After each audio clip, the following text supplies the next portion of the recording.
the advantage multiplier.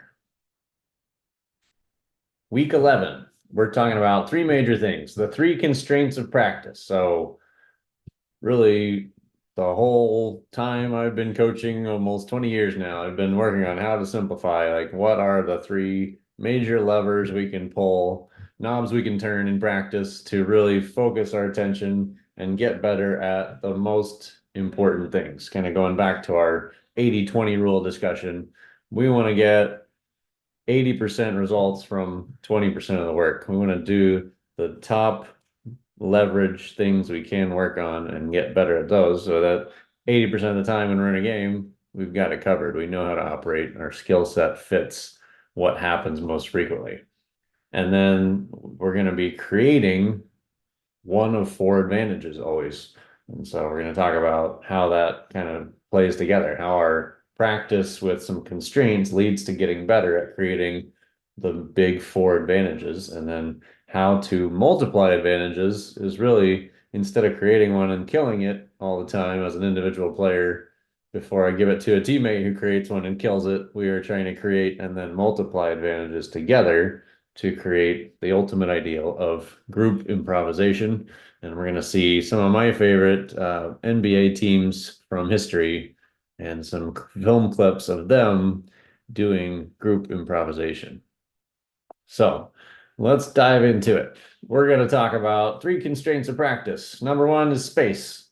If you do nothing else but limit how much space you are giving yourself to use in a game or in one-on-one practice or even in one-on-nobody practice in your driveway, you're going to dramatically increase how good you get at the skill, just putting it in a smaller box.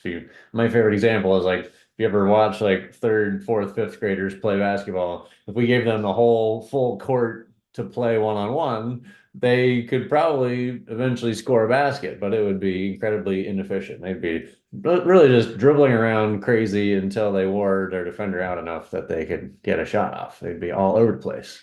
And if we put the same two players inside a narrow lane of cones like we've used before in your practice with me, they suddenly have to work on the skill of handling a ball very efficiently and changing speed and changing direction to get past their defender.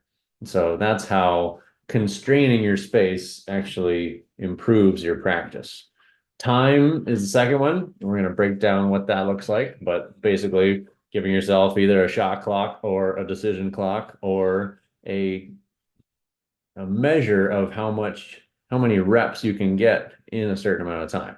Three major ways to use time to your advantage. And then options. So limiting either how many dribbles you have or how many different skill possibilities you're putting in front of you. What we're going to talk about next week is the decision making coming out of that. But limiting from, all options under the sun to I have to score a layup in the paint, a downhill layup even. Like I'm gonna have to go going toward the basket, finishing at the basket against a live defender.